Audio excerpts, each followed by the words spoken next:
Donc, bienvenue à notre premier enregistrement officiel d'INF 5111 pour le groupe d'été 2023. Donc, pour ceux qui ne sont pas là, ok, puis qui vont juste écouter l'enregistrement en différé parce qu'ils sont trompés de classe ou qui s'enregistreraient, moi, c'est Hugo, ok, je suis l'enseignant d'INF 5111. Donc, aujourd'hui, on va regarder un peu c'est quoi le principe du cours, on va aller regarder le plan de cours, on va aller regarder c'est quoi les modalités qui existent à l'intérieur de ce cours-ci.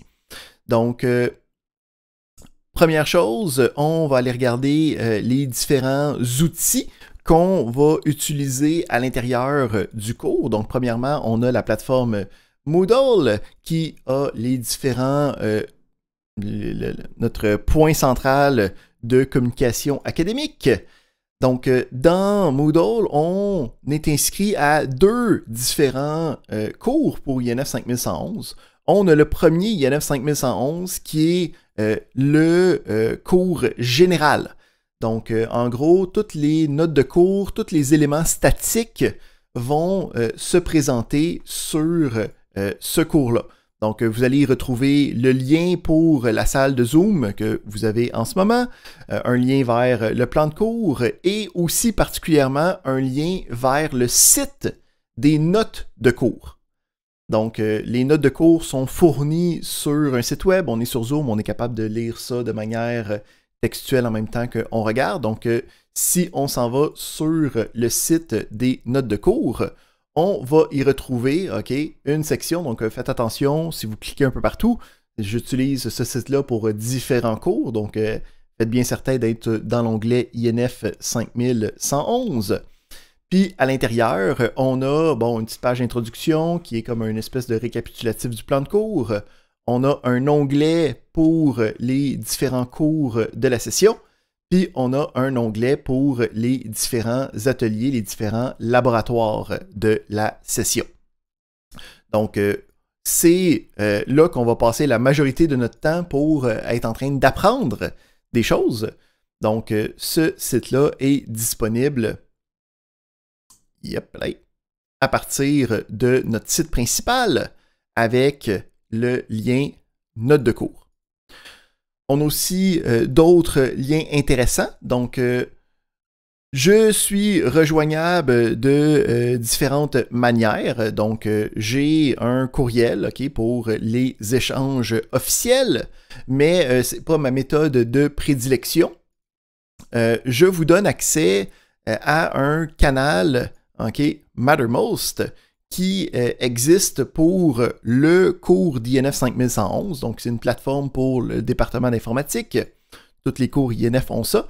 Puis, c'est semblable à une plateforme comme Slack, comme Teams, comme Discord. Donc, à ce point-ci, post-pandémie, tout le monde en a au moins utilisé un dans la gang. Donc, c'est une plateforme avec des canaux de communication où on peut avoir des messages privés assez faciles et conviviales. Donc, vous pouvez utiliser vos identifiants, le même identifiant que vous utilisez pour aller sur Moodle. Puis, ça vous apporte sur, automatiquement, le... si on va le mettre plus grand pour qu'on puisse mieux voir. Donc, une salle qui est pour INF 5111. Fait qu'on peut voir ici, il y a du monde des sessions passées qui posaient des questions. Donc, si vous voulez juste poser une question générale ou avoir mon attention, vous pouvez y aller par là. Vous pouvez aussi avoir des discussions privées. Donc, si vous faites une discussion privée, vous pouvez me chercher dans la liste. Ça, c'est moi. Donc, à l'intérieur de ça, tu peux commencer à avoir des discussions.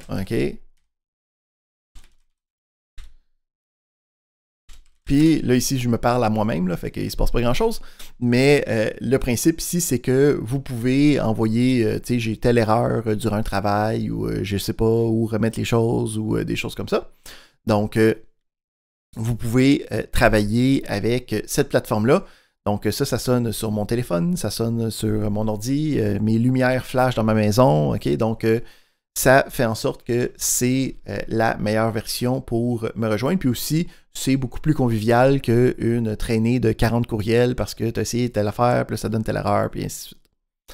Donc, on a ces différents liens-là. On va aussi avoir des liens pour les plateformes qu'on va utiliser dans le cours, mais on ne les utilise pas aujourd'hui, fait que ça, je me garde de jaser de ça pour le prochain cours. Puis on a aussi tous les différents fichiers que je veux vous donner durant la session, là, qui sont juste déjà disponibles sur le site de cours. On va les regarder, les étudier au fur et à mesure de la session ensemble. Parfait. Donc, on a ce premier site-là principal. On a un deuxième site qui va être un site pour notre groupe cours spécifique. Donc, ici, il va y avoir les éléments qui ne sont pas généraux à tous les groupes cours qui existent en INF 5111. Donc, on va y retrouver notre entente d'évaluation qu'on va signer à notre prochain cours. On va y retrouver les remises des différents travaux. Puis, on a aussi les annonces qui vont être là. Donc, si, admettons, je me lève un matin puis je me casse un bras en sortant de mon lit avant d'arriver à mon bureau, ben, ça serait à travers ces annonces-là que je vous ferais savoir que, mettons, je ne peux pas me rendre au cours ou il y a un visionnement ou n'importe quel autre genre d'annonce. Ça vous envoie aussi un courriel automatiquement. Donc, pas obligé de comme aller regarder les annonces en tant que telles. Vous allez aussi recevoir un courriel. C'est juste que c'est là que moi, je les poste pour que ça s'achemine jusqu'à vous. Fait qu'on a ces différentes plateformes-là pour être capable de regarder qu'est-ce qui se passe. On va aller regarder puis faire un petit survol du plan de cours. Puis on va aller aussi jaser de un peu qui je suis en même temps sur le site de cours. Donc, moi, c'est Hugo Leblanc. Hein? J'ai un courriel ici. On a dit que vous pouvez me rejoindre pour des éléments plus administratifs, plus solennels, mais hein, on peut aussi aller avec le Mattermost. Donc, moi, je suis un bachelier de génie électrique à l'ETS. Je suis aussi en études supérieures à l'UQAM en informatique. J'enseigne et je suis chargé de cours depuis maintenant 11 ans. Donc, j'enseigne autant au niveau collégial que universitaire et je travaille dans tout ce qui est niveau technologique et niveau informatique. Donc, c'est une de mes deux passions. Hein, donc, j'ai deux passions dans la vie. Une qui est l'informatique. J'ai commencé à programmer quand j'étais en 4e année du primaire. Donc, on peut dire que comme Obélix, je suis tombé dedans quand j'étais petit. Puis ma deuxième passion, c'est l'enseignement. Donc, c'est ça que je fais comme profession. OK? Donc, j'espère que vous allez vous sentir en bonne main à l'intérieur de ces deux domaines-là de passion de ma part. J'ai plusieurs différentes expertises dans le domaine de l'informatique. Donc, je suis un peu un jack of all trades. Donc, j'aime autant la science des données, ce qu'on va faire dans ce cours-ci, que les bases de données qu'on va aussi toucher dans ce cours-ci, que l'intelligence artificielle, qui est un domaine connexe, que le développement web, le développement mobile, le développement d'applications, mais aussi plus des sujets plus niches comme le développement en système embarqué, la création de langage de programmation, le développement de systèmes d'exploitation. J'en mange de sujets d'informatique. Donc, aussi, moi, je me considère comme étant une ressource à l'intérieur du cours. Donc, s'il y a certains éléments dans le cours ou s'il y a certains sous-domaines qui piquent votre intérêt un petit peu, n'hésitez pas à me demander des ressources, des liens, des tutoriels, des éléments pour être capable d'aller comme plus loin, d'être capable de ouvrir votre horizon vers des meilleurs mondes.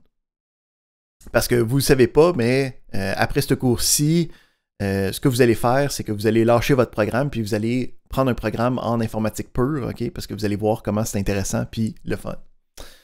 En tout cas, ça c'est ma vision de comment j'enseigne le cours. On va aller regarder un peu le plan de cours, voir c'est quoi le but de ce cours-ci, à quoi il sert, pourquoi est-ce que ce cours-là existe. Donc, c'est un cours de sciences des données. Donc, INF 5111, c'est un nouveau cours qui a juste commencé depuis, on est à sa 3e itération, là, donc ça a commencé au printemps 2022.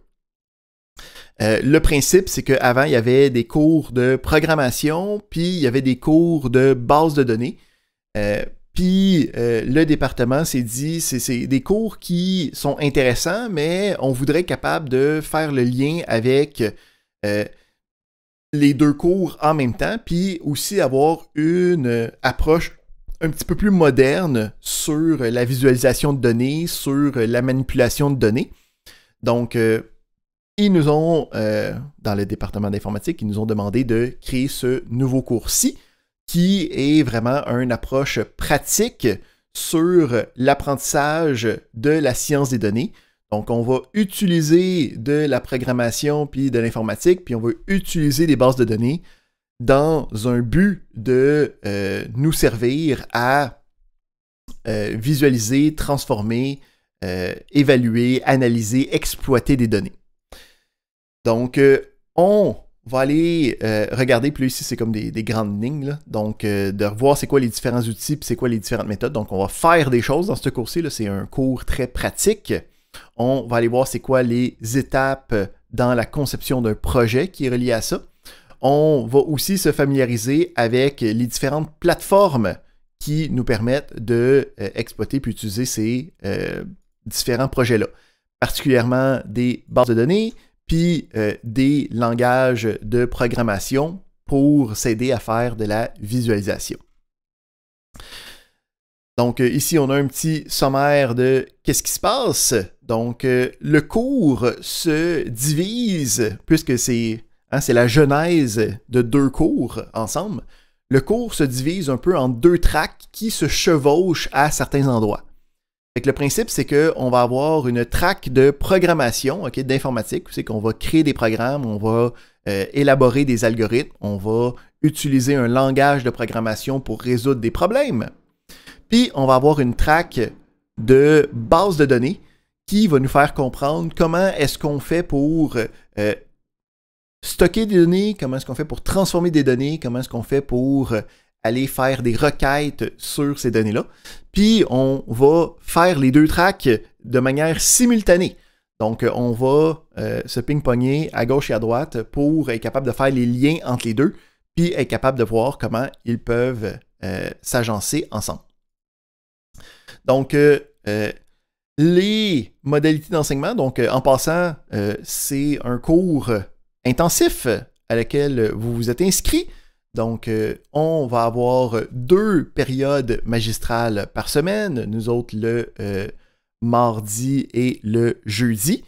Puis, vous allez avoir des ateliers, aussi 2 fois par semaine. Donc, on va aller regarder ce qui se passe avec ça. Donc, si on s'en va ici, on peut voir que donc nous autres, on a les mardis puis les jeudis, on se rejoint ici sur Zoom pour être capable d'avoir la période magistrale. Puis les mercredis et vendredis, vous avez aussi des ateliers. Donc, le principe ici, c'est que les ateliers vont mettre en pratique ce que vous avez vu durant le cours. Donc, pour les ateliers, ça va être des séries d'exercices que vous allez devoir faire. Le but de l'atelier, ce n'est pas des travaux dirigés. Donc, le présentateur ou le démonstrateur dans l'atelier, il va être là pour vous épauler. Il ne va pas les faire en avant pour que vous puissiez le voir parce que on va voir que dans ce cours-ci, la pratique est un élément fondamental de l'apprentissage. Donc, le démonstrateur va être là pour vous épauler. Je vais vous donner, en fait, les solutions sont déjà disponibles. On va en jaser dans un instant. Puis, l'atelier a quelques spécificités que je veux faire valoir avec vous. Donc, l'atelier, premièrement, est en comodal. Ça veut dire que le local, la personne, le démonstrateur, va être dans ce local-là. Mais il va aussi être sur Zoom. Donc, vous pouvez soit rejoindre puis poser des questions, soit en personne, soit sur Zoom.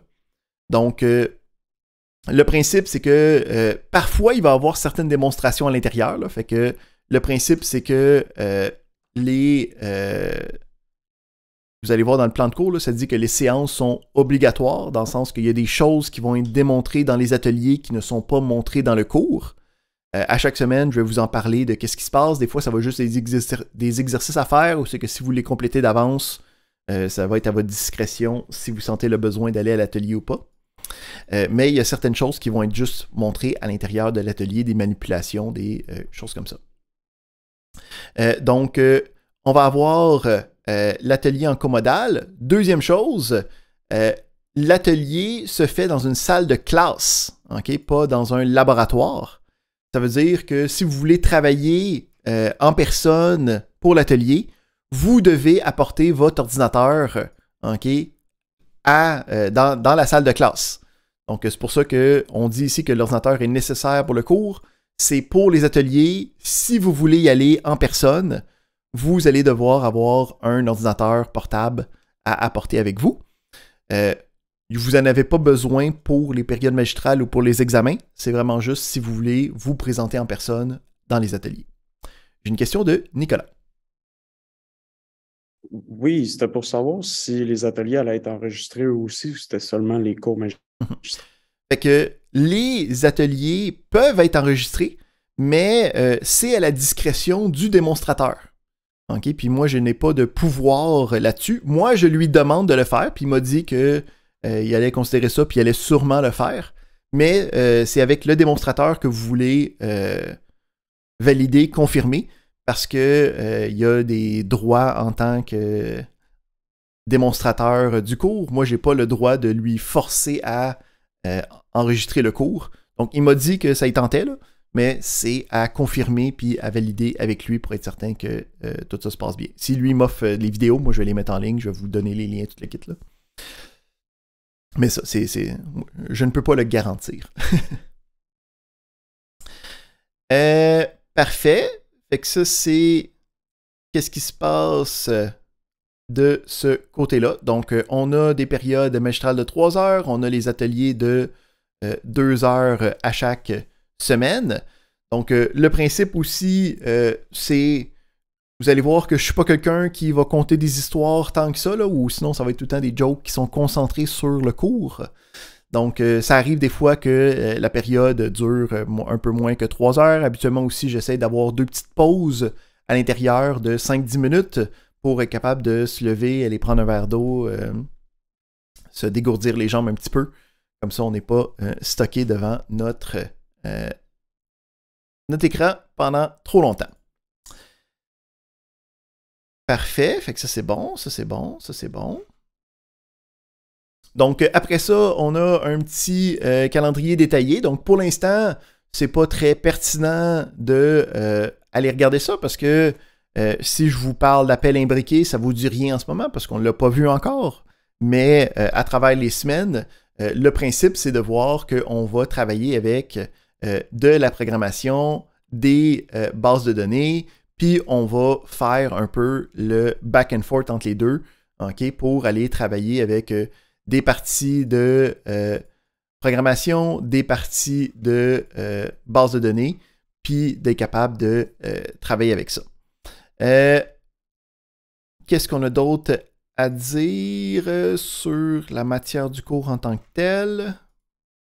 Rien, on va aller regarder un peu les évaluations. Donc, à l'intérieur, à chaque semaine, on a des ateliers. Donc, je vous donne des exercices à faire. Je vous donne les solutions avec les ateliers. Donc, ce n'est pas des exercices qui sont évalués. C'est à vous de les faire puis de rester à jour. Pour ce qui est des évaluations, on va avoir 2 examens. Donc, un examen intra puis un examen final.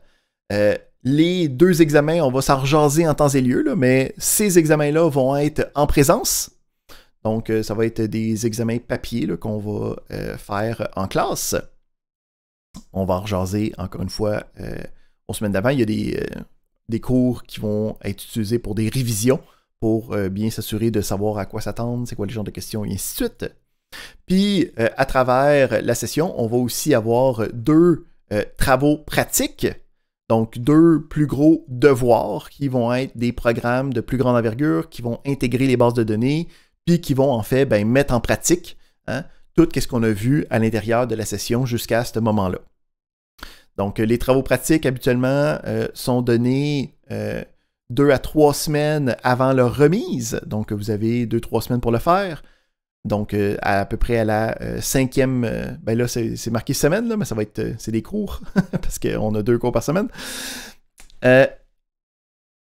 Donc, habituellement, au 5e cours, là, on a comme assez de matière pour être capable de commencer le premier travail pratique, qui est à remettre sensiblement en même temps que juste avant le premier examen intra. Fait que aussi, le principe du travail pratique, c'est de s'assurer que vous mettez en pratique les choses pour les apprendre, pour qu'à l'examen intra, vous soyez capable de performer correctement. Qu'est-ce qu'on a d'autre? C'est un cours à double seuil. Donc, tu ne peux pas juste te pointer aux examens et passer le cours. Il faut au moins avoir une moyenne de 50% dans les travaux pratiques pour passer le cours. On a des pénalités sur le nombre de jours en retard que tu remets des travaux. S'il y a des problématiques, puis que vous prenez d'avance, il y a des manières de gérer du cas par cas.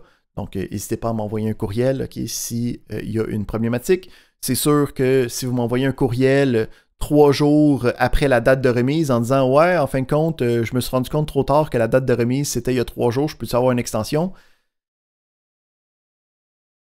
C'est un peu vacillant comme gestion d'horaire. Donc, on reste à l'affût de ça. On a une médiagraphie. On n'a aucun ouvrage obligatoire à l'intérieur du cours. Donc, la médiagraphie, c'est juste voici les livres qui ont été utilisés comme source d'information pour créer le cours.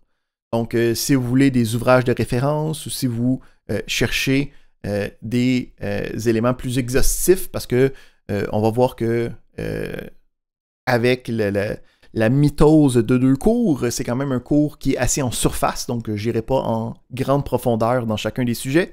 Donc, si c'est des choses qui vous intéressent, c'est les différents ouvrages qui seraient recommandés pour aller voir plus profondément à l'intérieur de ça. Qu'est-ce qu'il y a d'autre à dire par rapport à ça? Il y a des politiques d'absence.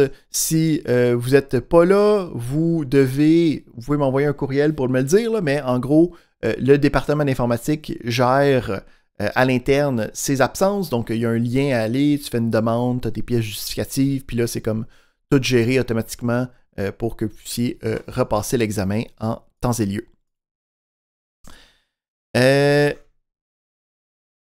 Sinon, je pense que c'est pas mal ça pour les informations importantes de ce côté-là.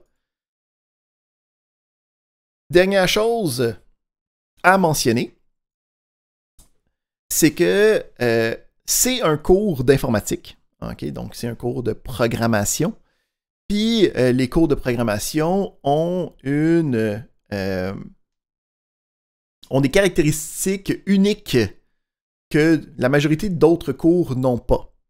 Donc, un cours de programmation, c'est pas un cours où c'est que tu peux te pointer 3 jours avant l'examen intra, puis comme genre binger les notes de cours, là, puis avoir une note acceptable.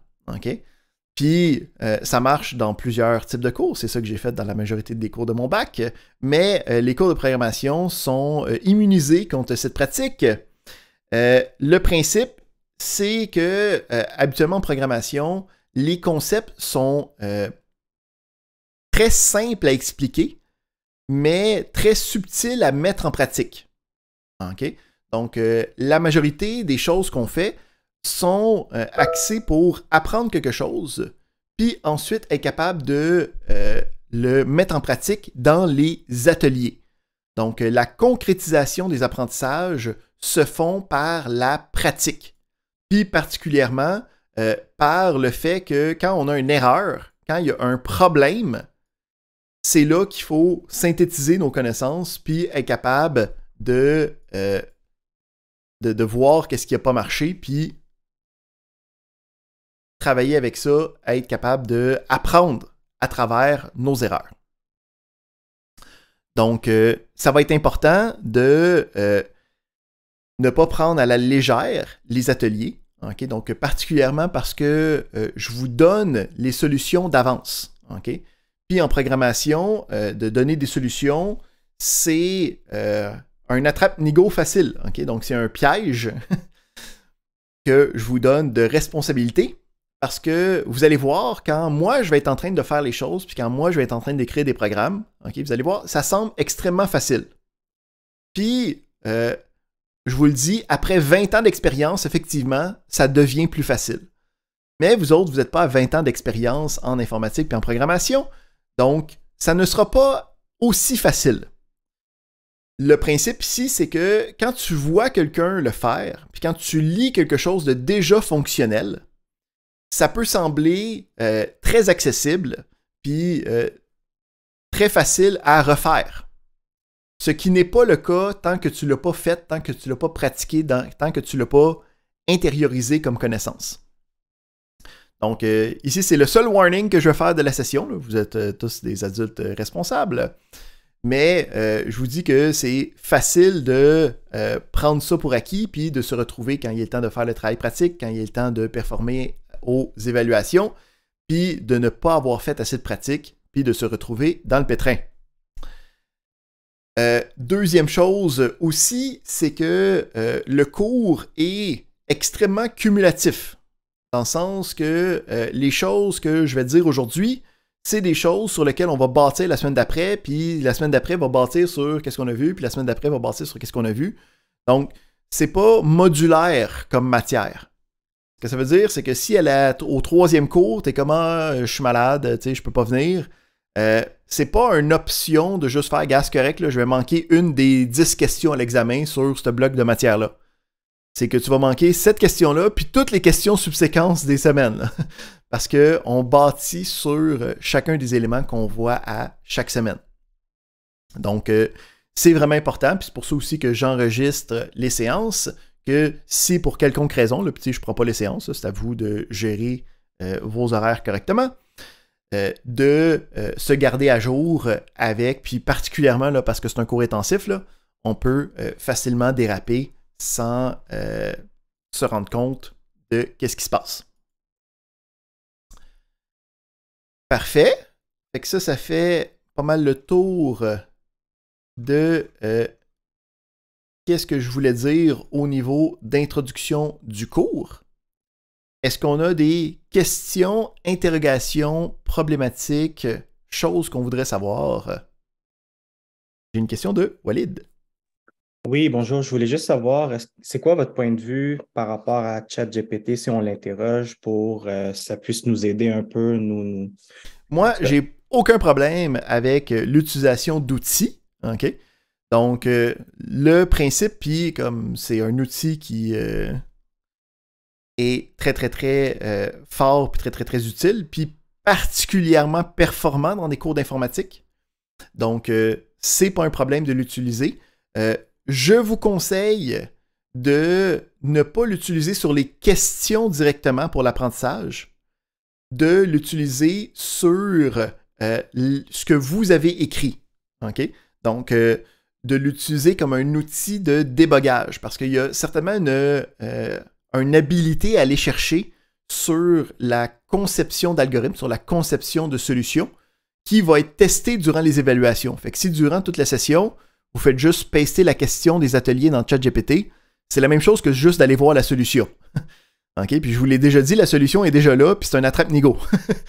Fait que c'est un peu le même principe, mais de l'utiliser comme un outil qui te permet de penser, qui te permet d'explorer. Tu sais, c'est comme voici le code, voici l'erreur que j'ai, qu'est-ce que je peux faire pour régler ce genre de problématique-là. ChatGPT est extrêmement performant pour aider dans ce genre de cas-là. Sachez par contre que l'examen se fait en présentiel, sur papier, donc il n'y a pas d'accès à d'ordinateur. Donc, il ne faut pas l'utiliser comme béquille, il faut l'utiliser comme mentor. Est-ce que ça répond à... Oui, parfaitement, merci. Excellent. J'ai une autre question de Louis. Oui, moi, c'est par rapport à par rapport à les ateliers. C'est parce que moi, je travaille de 15 à 23, lundi, vendredi. Donc, j'ai une contrainte. Donc, si vous pourriez me procurer au pire le courriel du professeur de la personne qui va être en charge. OK, parfait. Oui, certainement. Au pire, envoie-moi un message sur Mattermost ou un courriel, comme ça je vais pouvoir te mettre en contact avec lui pour être certain que vous puissiez coordonner et être certain que tu puisses voir qu'est-ce qui se passe à travers. Mais j'ai eu un message tantôt là, qui me disait qu'il pensait pouvoir offrir les enregistrements, là, fait que ça devrait être correct de ce côté-là. J'ai une autre question de Nicolas. Oui, c'était juste pour tout ce qui est logiciel et tout, pour la programmation. Est-ce que c'est plus demain qu'on va en parler ou c'est avec vous qu'on va tout regarder ça, je vais quoi installer, puis et tout, c'est correct? Excellente question. Fait que première chose, d'un point de vue logistique, tu apportes quelque chose que j'ai oublié de mentionner. Le premier atelier de demain, il n'y aura rien. Okay? Donc aujourd'hui, je fais juste une exposition de c'est quoi le domaine, donc on n'a rien à mettre en pratique. Donc demain, il n'y a pas d'atelier. Okay? Le premier atelier se retrouve vendredi. Et pour les différents logiciels, en fait, maintenant, on est assez info-nuageux qu'il n'y a aucun logiciel qui va être nécessaire d'installer sur vos ordinateurs. Ça va tout être des applications web qu'on va pouvoir utiliser pour être capable de mettre en pratique les différentes parties du cours. Donc, vous n'avez rien à installer d'avance. Il faut juste, ultimement, avoir un compte Google, que si vous n'avez pas encore, il va falloir en faire un, c'est gratuit. Mais habituellement, tout le monde a un accès à un compte Google quelconque pour utiliser les comptes nécessaires, puis il y a différentes alternatives aussi. Si vous sentez le besoin d'avoir des outils locaux, c'est aussi des possibilités.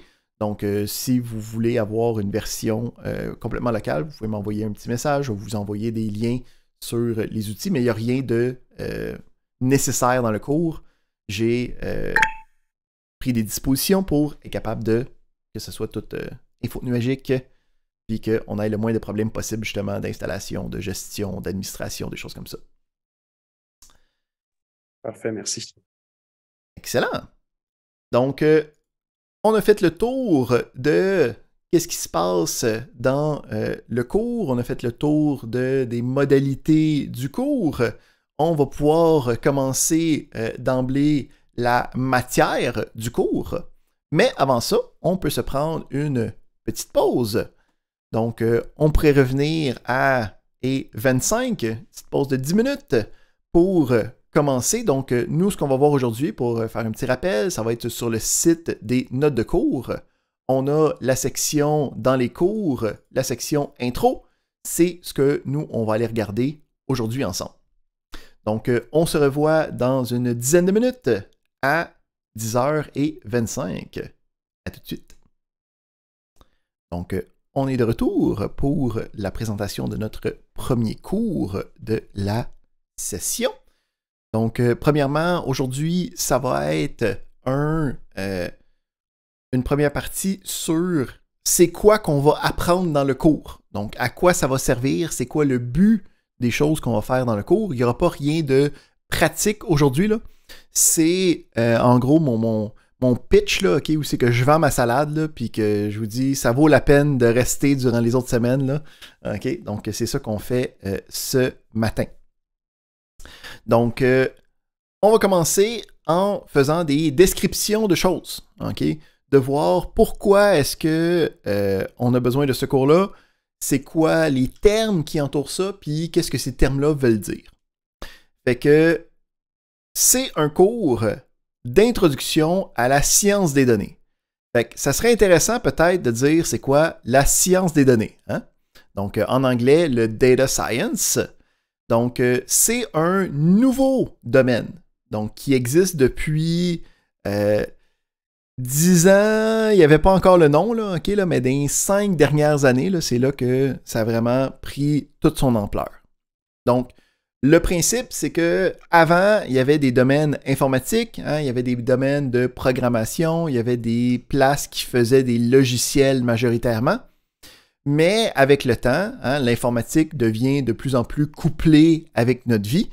Fait que ça fait en sorte que le principe de programme, le principe de données, le principe d'analyse de données devient une réalité pour n'importe quelle entreprise, n'importe quel marché, n'importe quel domaine.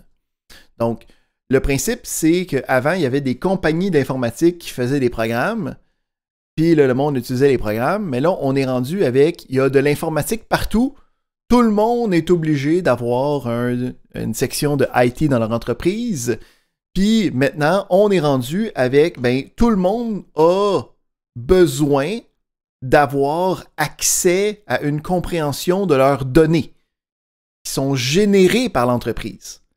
Donc, quand on parle de données, okay, on va en rejaser tantôt de qu'est-ce que ça veut dire des données, là, puis comment est-ce que ça peut exister, là, mais on parle de c'est quoi les ventes qui ont été faites ce mois-ci, c'est qui mon meilleur vendeur, c'est quoi mon meilleur produit.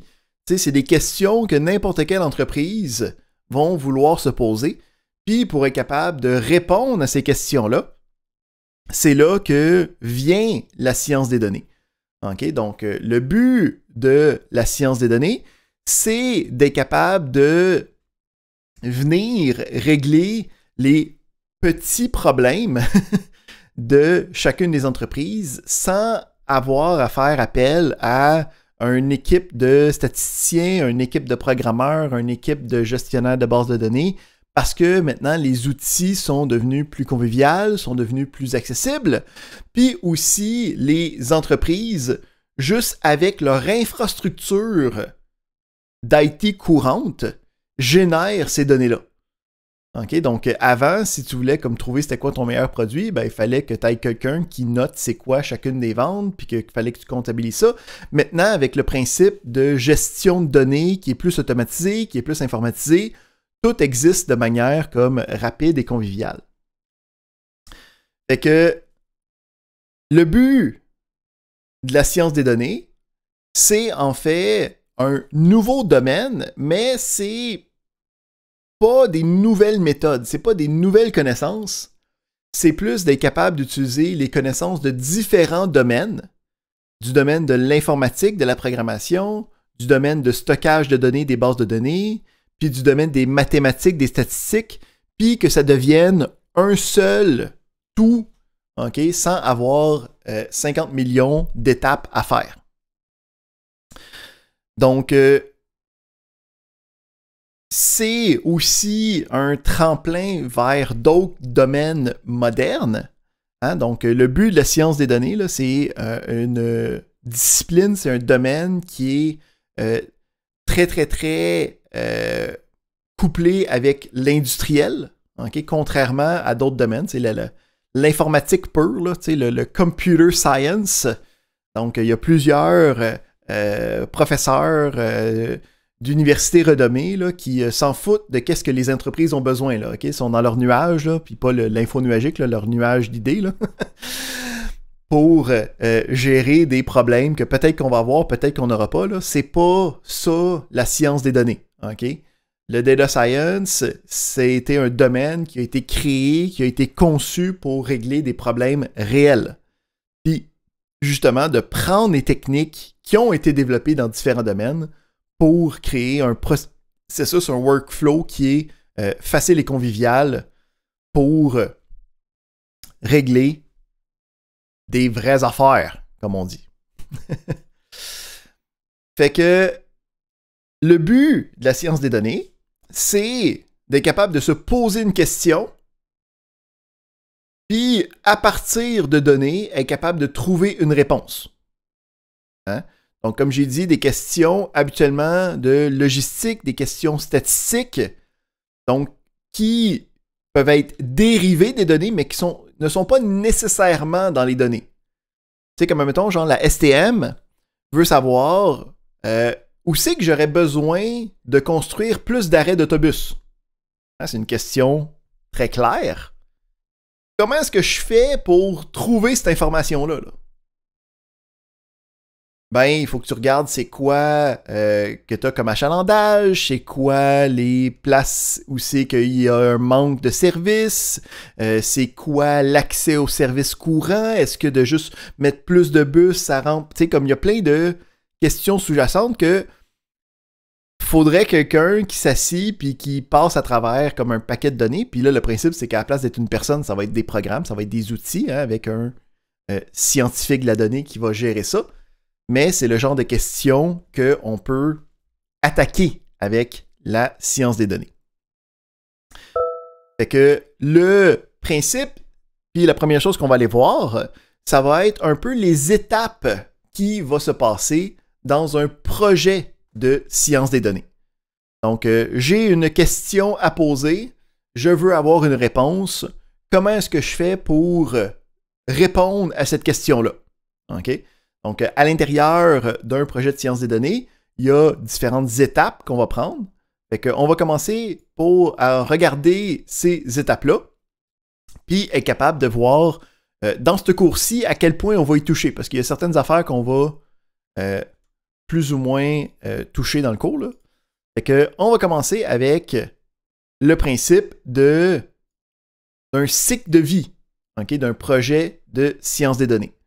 Donc, quand on parle d'un cycle de vie en informatique, là, c'est le principe de voir à partir de la genèse de l'idée jusqu'à l'implémentation. Okay, ça, c'est la vie d'un projet. Okay, donc, quand on parle d'un cycle de vie, c'est les différentes étapes qui existent quand on va vouloir mettre en application un projet de science des données. Donc, j'ai une idée, j'ai une hypothèse, j'ai une question à laquelle je veux répondre. Fait que la première chose, ça va être de déterminer les différents requis. Okay? Donc là, c'est comme un principe. C'est pas quelque chose que nous, on va faire dans le cours. Okay? C'est pas ça le but. Ça va vraiment de plus voir les outils, voir les différentes manières de travailler. Mais le principe, c'est que quand je pose une question comme où je mets des arrêts de bus, je sais que j'ai plein de données, mais là, il faut que je me demande c'est quelles données que j'ai vraiment besoin, là. OK? Donc, est-ce que j'ai besoin pour savoir... Parce que le principe, c'est que une des grosses parties aussi de la science des données, c'est qu'on se retrouve avec trop de données. Hein? Fait qu'à l'intérieur de la STM, il y a un paquet de fichiers Excel sur un paquet d'affaires. Okay? Il y a autant le nombre de personnes qui prennent le bus à chaque heure que un autre fichier qui va décrire c'est quoi les échelons salariales dans l'entreprise. Et pour trouver où c'est que je mets des arrêts de bus, il y a un fichier qui va être plus important qu'un autre. Là. Okay? Les échelles salariales, c'est pas quelque chose que j'ai besoin pour ma question. Hein? Et là, si j'ai une autre question, parce que mettons, je me retrouve avec un exode de mes différents project managers dans mon entreprise, ben là, je peux commencer à me demander, OK, ben, peut-être que je voudrais savoir, ça serait quoi les différents critères qui mènent à ça, puis là, ça serait le genre de fichier qui serait peut-être important. T'sais. Fait que c'est tout le temps, c'est pas des règles dures, là, c'est tout le temps par rapport au projet, par rapport à la question, par rapport à ce qui se passe. Fait que, on détermine les requis, on se demande c'est vraiment quoi spécifiquement qu'on veut regarder comme information pour trouver notre réponse. Après ça, on a une première étape qui va être du minage, okay, ou en anglais ce qu'on appelle le data mining. Fait que ça va être de regrouper les données pertinentes. Okay? Fait qu'on s'est dit, OK, oui, j'ai besoin des arrêts stop, j'ai besoin du nombre de bus, j'ai besoin... Mais là, ça se peut que ces différentes informations-là viennent de différentes sources. Hein? Ça se peut que j'aille déjà une base de données qui a une partie des informations. Ça se peut qu'il y ait un document Excel, OK? Puis ça se peut qu'il y ait quelqu'un qui a mis des post-it sur un fridge avec des informations pertinentes. Fait que toutes ces différentes sources de données-là doivent être consolidées, okay, dans un seul outil, dans un seul environnement, qui va me permettre de travailler avec ces différentes facettes-là pour être capable de facilement les manipuler, pour être facilement capable de les agencer ensemble. Donc, on a une première étape qui va être le minage de données, donc de regrouper les données dans un environnement qui est contrôlé par le scientifique de la donnée pour être capable de faire les prochaines étapes par la suite. Ensuite, on a du filtrage.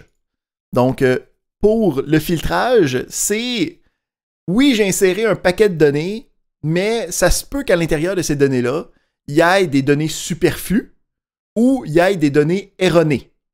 Donc, pourquoi est-ce que c'est des problématiques, ça? Ben, les données superflues, ça va faire en sorte que si je commence à faire des calculs, si je commence à faire des manipulations, si j'ai trop de données superflues, ça peut faire en sorte qu'un calcul qui prendrait comme une journée, ben, va me prendre une semaine.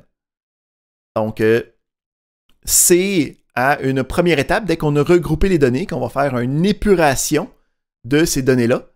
Puis aussi, ça va être le moment aussi de regarder est-ce que les données font du sens. Parce que si, mettons, j'ai un fichier Excel, que quelqu'un, OK, puis que, mettons, que j'ai aucun système informatisé, là, puis que c'était des employés que je payais de la STM qui allaient compter le nombre de monde qui passait à chaque arrêt de bus, à chaque demi-heure, puis je leur ai dit de rentrer ça dans un fichier Excel.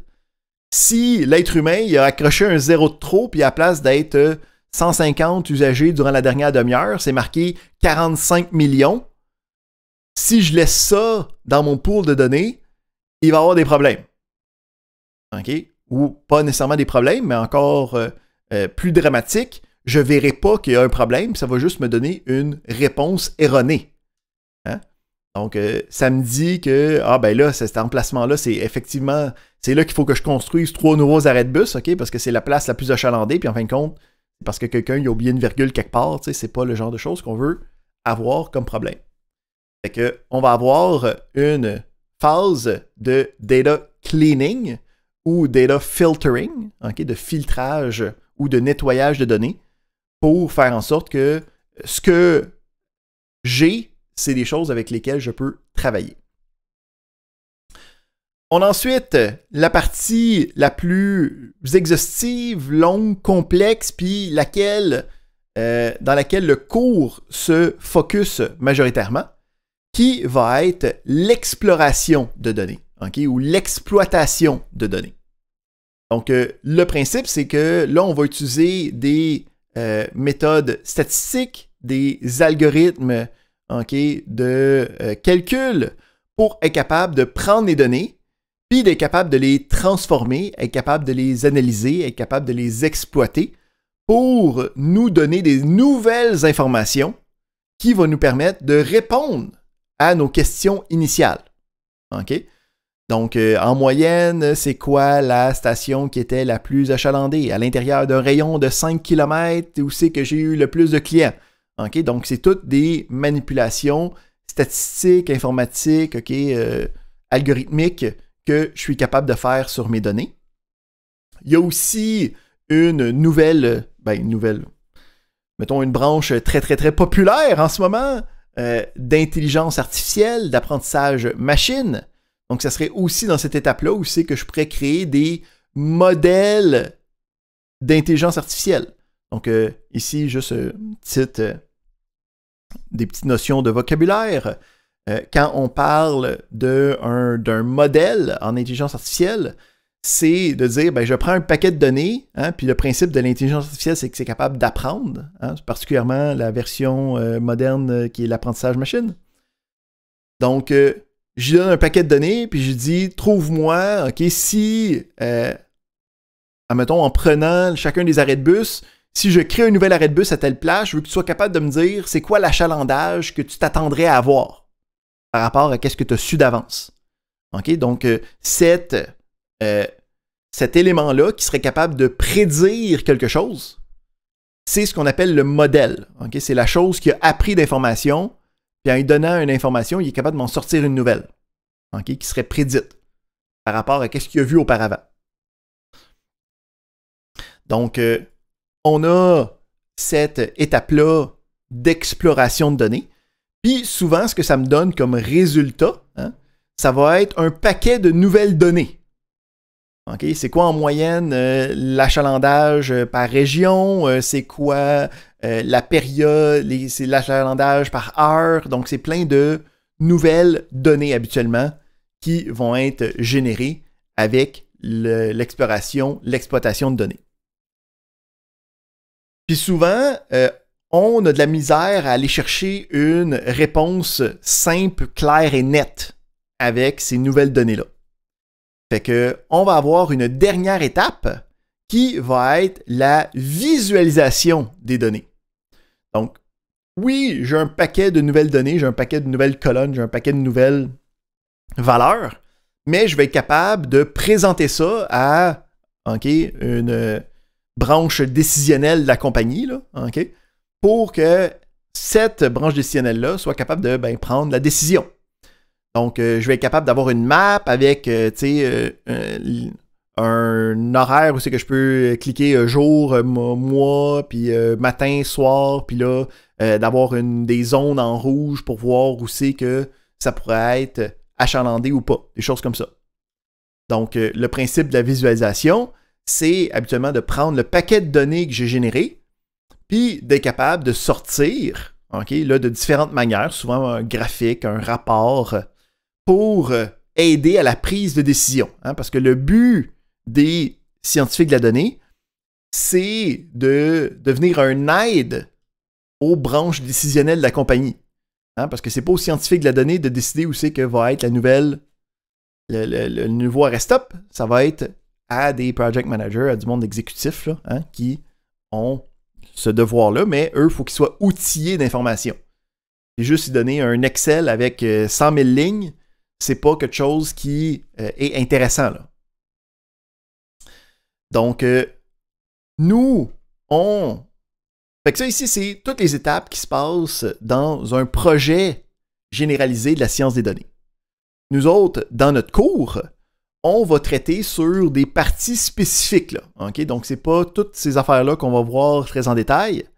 On va être capable de faire un cycle complet, mais de manière comme un petit peu plus épurée, là. Fait que, on va travailler sur l'ingestion puis le traitement de données, donc d'être capable de faire le data mining, de faire le data exploration. On va aussi voir comment faire la mise en place de bases de données pour stocker ces informations-là. Donc, dans le data mining, de voir c'est quoi les sources de données possibles. Il y en a une là-dedans qui est des bases de données. On va voir qu'est-ce que ça l'implique. On va beaucoup travailler sur l'exploration. Donc, comment est-ce qu'on peut créer des programmes d'analyse pour être capable de sortir des nouvelles informations, être capable de trouver des réponses à des questions. Puis, on va terminer aussi avec le principe de visualisation. Donc, comment est-ce que je fais pour être capable de faire ce qu'on appelle un tableau de bord, des graphiques, pour être capable d'avoir des interfaces dynamiques qui nous permettent de gérer qu'est-ce qui se passe. Fait que le principe, c'est que Oh, il ne marche plus. On va aller voir ici. Des exemples de à quoi peut servir le principe de science des données. Donc, à l'intérieur, on a... Si on s'en va ici, je peux-tu aller voir...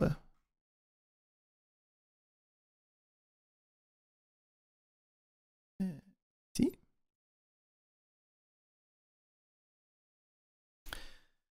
Fait que le principe de la science des données, c'est d'être capable d'aller chercher quelque chose comme ça, qui est une source de données quelconque, un paquet de différentes valeurs, puis d'être capable de le transformer, puis d'être capable de le visualiser pour être capable d'avoir un dashboard qui me permet d'aller chercher des informations, puis des connaissances importantes.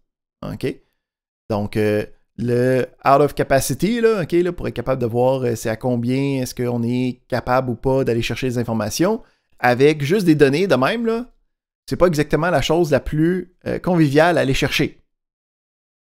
Mais si on la visualise, on est capable de faire des transformations, de voir il y en a combien, de voir c'est quoi les choses, de voir à travers le temps de quoi ça a de l'air, puis là, de voir très facilement c'est quoi, puis de ressortir des informations de ça. Donc, le but de la science des données, c'est d'être capable d'arriver avec des sources de données, puis de sortir avec des décisions, de sortir avec des nouvelles connaissance de ces données-là. Il y en a différentes manières de le faire aussi, puis le principe, c'est que la visualisation peut être faite de différentes fonctions. Donc ici, on a un autre exemple, c'est, mettons, je m'en vais voir ici. Est-ce que j'ai la liste des données quelque part là-dedans ou il va y chercher quelque part d'autre?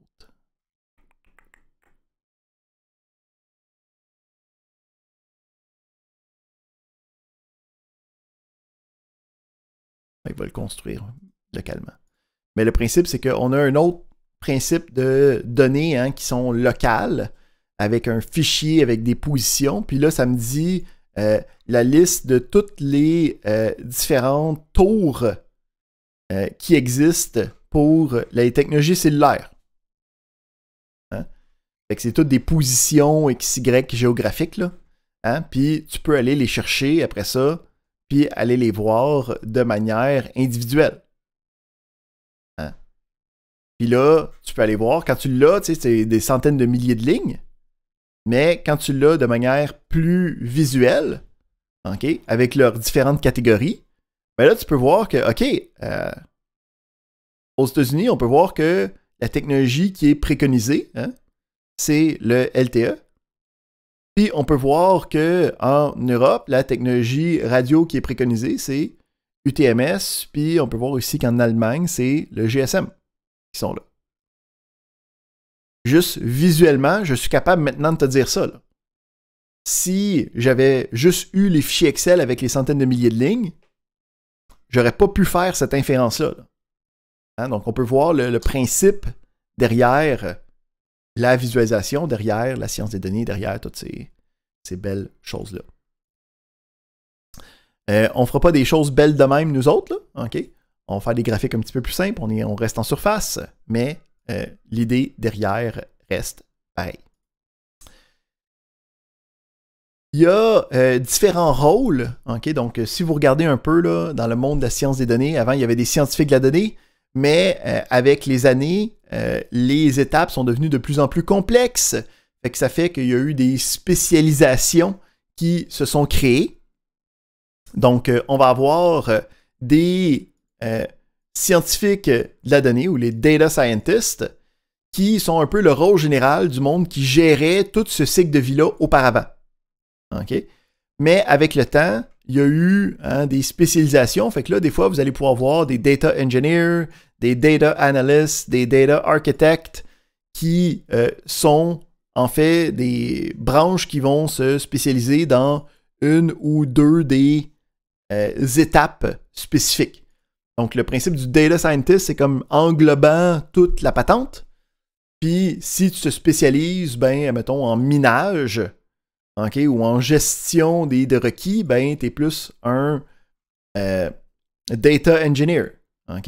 Si tu te spécialises plus dans l'exploration, là, tu es un data analyst. Donc, il y a différents termes qui sont comme associés à les spécificités du cycle de vie. On va aussi avoir, pour la gestion des données de manière généralisée, un autre terme qui va souvent revenir, ça va être un administrateur de base de données. Donc, on va voir que pour stocker des données, les bases de données, c'est un outil très, très, très puissant, très, très, très utile. Puis, il faut que quelqu'un soit capable d'administrer ces logiciels-là. Donc, ça va être des Database Administrators, des DBA. Donc, eux, leur but dans la vie, c'est d'être capable de faciliter le stockage de données à travers l'utilisation de bases de données. Donc, les bases de données, on va voir que c'est des serveurs de bases de données qui sont donc des logiciels qui peuvent être optimisés, qui peuvent être maintenus pour leur bonne et facile utilisation. Donc, il y a du monde qui, leur job, c'est juste de faire en sorte que les données soient stockées quelque part et qui peuvent être facilement recueillies en temps et lieu. Puis, dernier, mais non le moindre, qui est de plus en plus le cool guy. Donc, on a aussi des ingénieurs d'apprentissage machine ou des ingénieurs d'intelligence artificielle. eux, ça va être des personnes qui se spécialisent dans l'exploitation, l'analyse, l'exploration des données. Donc, une fois que toutes les données sont disponibles et sont regroupées, on va leur demander d'utiliser des modèles d'intelligence artificielle, des modèles d'apprentissage machine pour être capable de créer ce qu'on appelle habituellement des engins de prédiction. OK? Donc, le principe, c'est, admettons que je dis à quelqu'un, ben, une machine, hein, un logiciel, regarde toutes les différentes fluctuations à la bourse des 100 dernières années. Hein? Puis, dis-moi, d'après toi, avec toutes ces connaissances-là, si je te dis, demain, cette ligne-là de la bourse, ça va à quoi? Hein? Là, le principe, c'est qu'il va dire, ben, d'après tout ce que j'ai compris, demain, la bourse, ça va être là. Fait que c'est un engin prédictif. Hein? Donc, on parle beaucoup de ChatGPT ces temps-ci. ChatGPT, c'est un engin prédictif. Hein? Le but, c'est de dire, si je dis « Salut tout le », puis là, je demande, ChatGPT va dire, ben, la prochaine affaire là, que je m'attends à ce qu'ils disent, c'est monde. C'est comme ça qu'il construit ces différentes phrases. Fait que si je dis à ChatGPT comment ça va aujourd'hui, ben lui, il va dire habituellement, quand quelqu'un demande comment ça va pour une interrogation, la prochaine chose qui est dite, c'est ça va bien. C'est vraiment comme ça que ça fonctionne. Donc, c'est un engin prédictif du prochain mot, du prochain lexème. Bon, là, il y a des tokens, il y a des choses plus fancy que ça, là, mais c'est le principe fondamental derrière même nos plus grands modèles d'intelligence artificielle.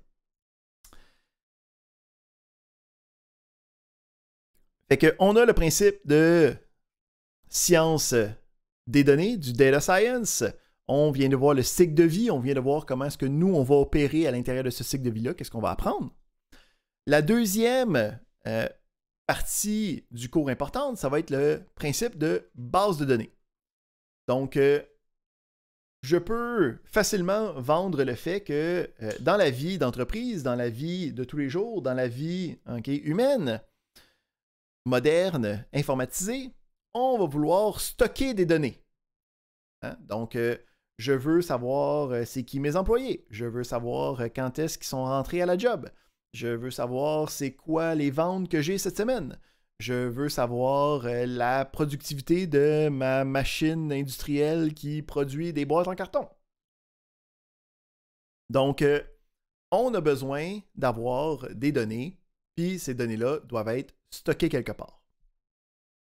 Fait que le principe littéral d'une base de données, c'est n'importe quel système qui est capable de stocker des informations de manière semi-permanente. OK?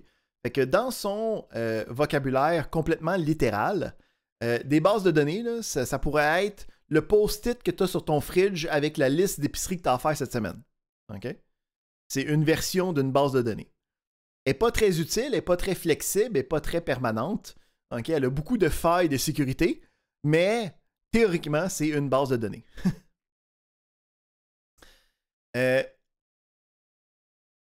Même principe. Un autre outil qui est souvent utilisé comme base de données, mais qui a beaucoup de lacunes, qui a beaucoup de faiblesses, c'est des tableurs, okay? Ou plus communément, Excel. Donc, Excel est beaucoup utilisé comme outil de base de données. Hein?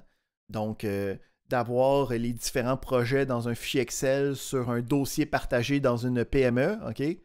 C'est le pire cauchemar de n'importe quel département de IT, mais c'est quelque chose qui se fait de manière très courante. Il y a beaucoup de lacunes à beaucoup des systèmes de base de données simples. Hein? Donc, le fichier Excel qui est sur le dossier partagé, là, okay? Quand le stagiaire Charles y arrive, puis qu'il fait un CTRL-A, delete, CTRL-S rapide, puis qu'il est comme « Oh, fuck! » J'aurais peut-être pas dû faire ça. Puis que là, on a perdu comme tout l'historique des projets des 5 dernières années. Okay? On voit c'est quoi les lacunes d'une base de données qui n'a pas été développée pour des cas particuliers, des cas robustes, des cas à grande échelle. OK? Fait que quand on a des données qui sont importantes pour de vrai, là, qu'on veut être capable de stocker de manière permanente, qu'on veut être capable d'aller recueillir, qui sont primordiales pour la survie de notre entreprise, on va vouloir utiliser des bases de données qui sont plus complexes, plus robustes, puis qui nous permettent de faire plus de choses derrière. Fait que, on va avoir, puis ce qu'on va voir dans ce cours-ci, c'est des systèmes de bases de données qui ont été conçus pour être capables de s'attaquer à des problèmes de stockage importants, des problèmes de stockage à grande échelle, puis des problèmes de stockage de données avec des principes que les données sont importantes, puis ça veut... Quand je stocke une donnée, c'est pas n'importe qui devrait y avoir accès, c'est pas n'importe qui nécessairement qui peut le changer, je veux avoir des backups possibles. Donc, toutes ces différentes complexités-là là, qui viennent avec le stockage de données important va être explorées avec des logiciels de base de données. Donc, des problèmes typiques de bases de données qui vont être gérés par ce qu'on appelle des systèmes de gestion de bases de données. Donc, quand nous, on parle de bases de données dans le vernaculaire informatique standard, là, okay, donc j'ai installé une base de données puis je l'utilise avec mon application, ce qu'on veut dire, c'est un abus de langage. Là, habituellement, ce qu'on veut dire, c'est qu'on a installé un système de gestion de bases de données, hein, un logiciel avancé qui est capable de faire la gestion de bases de données complexes pour ma problématique informatique. Parce qu'on vient de dire que dans le vocabulaire, un fichier Excel, c'est une base de données. Le post-it sur mon fridge, c'est une base de données. Mais comme abus de langage, maintenant, quand on parle de base de données, on parle en fait de système de gestion de bases de données qui sont des logiciels spécialisés pour avoir des bases de données complexes, okay, qui ont plusieurs fonctionnalités additionnelles. Comme pour régler les genres de problèmes suivants. Là, okay? Donc, ça nous évite d'avoir de la duplication de données dans différents endroits. Okay? Classique, envoi de courriel avec un fichier Excel qui est horaire de la semaine, version 3, version 2, version Hugo, version finale, version 18. OK? Donc, les bases de données nous permettent d'éviter ce genre de problématique-là. Le conflit de données contradictoires. Donc, avec Excel, okay, si, admettons, tu as une liste de dates de différents projets, puis si dans une des cellules, j'écris 18, Excel, lui, il va s'en foutre, là. Okay? Donc, je viens d'insérer des données qui sont complètement erronées, qui sont contradictoires à la structure des données que je veux avoir. Excel n'est pas fait pour être une base de données robuste. Les systèmes de gestion de base de données vont l'être.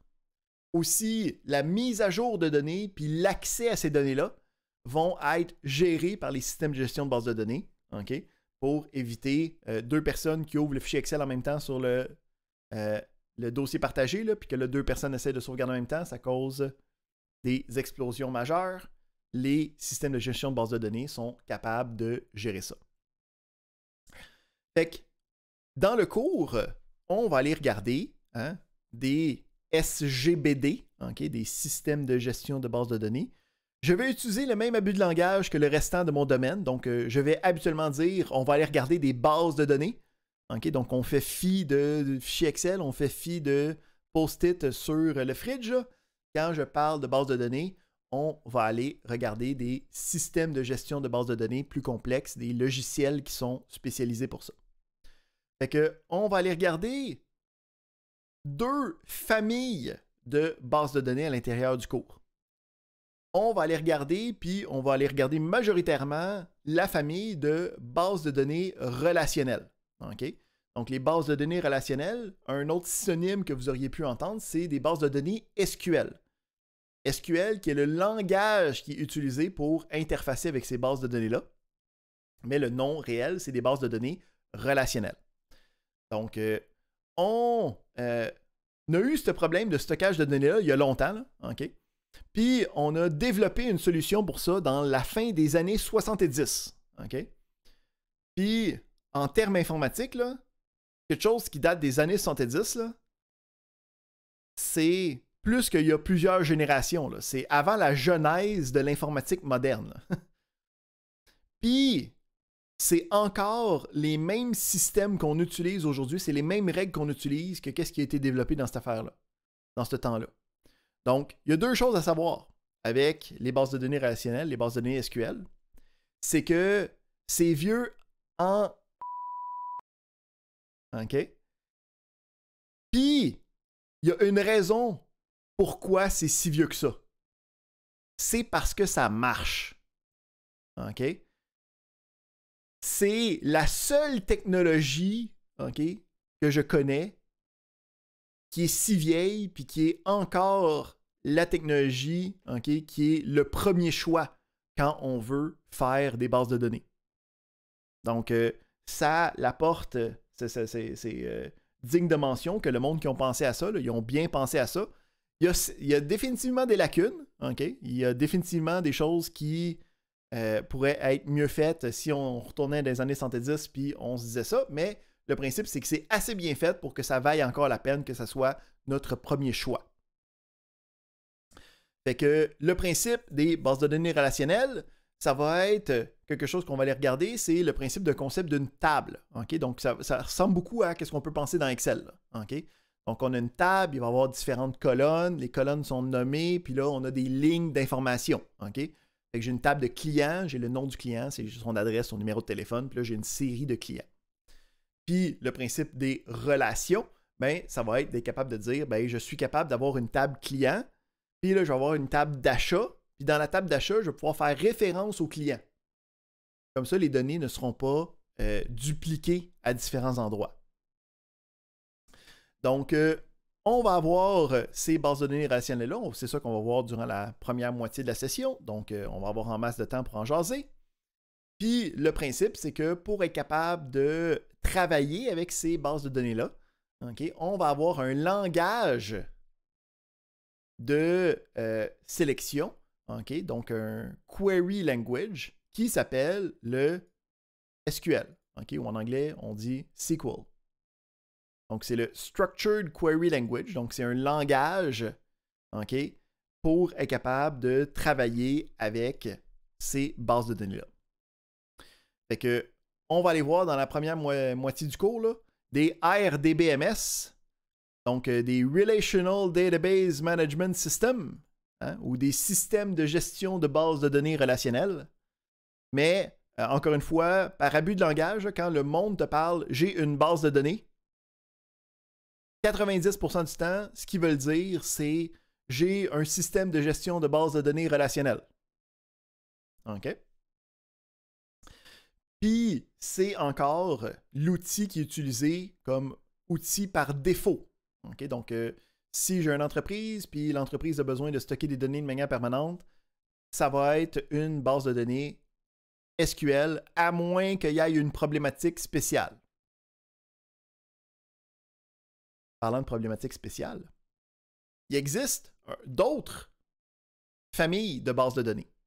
Mais les bases de données SQL sont tellement prévalentes, c'est tellement habituel, que toutes les autres familles ont été englobées sous un nom parapluie, okay, qui les englobe toutes, qui est le NoSQL. Okay, juste pour dire que c'est pas du SQL. Fait qu'il y a d'autres familles qui existent, okay, à l'intérieur de ça, qui reprennent un peu dans les dernières années un gain parce que il y a certaines lacunes, particulièrement avec l'informatique moderne, l'informatique distribuée, l'informatique d'intelligence artificielle, l'informatique du web, où c'est que les bases de données SQL ont certaines lacunes qui sont dérangeantes. Fait que pour certaines problématiques spécifiques, il y a d'autres types de bases de données qui sont disponibles. Puis on va aller voir c'est quoi leur but, c'est quoi qui mange le matin. OK? Puis pourquoi est-ce qu'on voudrait utiliser ceux-là. Fait que c'est ça qu'on va voir dans le cours.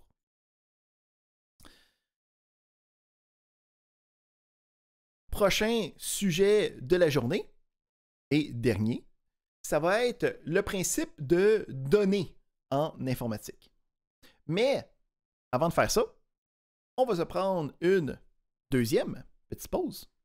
Donc, on va prendre un autre petit, on va dire 13 minutes. J'aime ça arriver sur des heures piles. Fait qu'on revient à 11h20 pour aller regarder la présentation des données et leur type. À tout de suite.